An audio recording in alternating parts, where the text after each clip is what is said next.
Hello, hello everyone. Today we'll talk about how to fix or how to solve the problem of FxPro app. You will click on settings.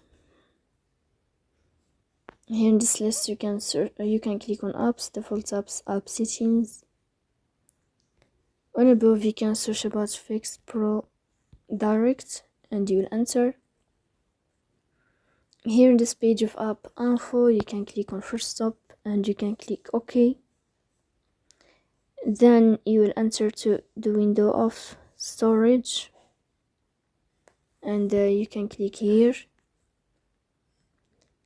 Then you can go to the window, you can click on clear cache, but pay attention, don't click clear data because that can delete your account or can cause you errors on your app. So please don't forget to support us by like and subscribe. See you next time in another video.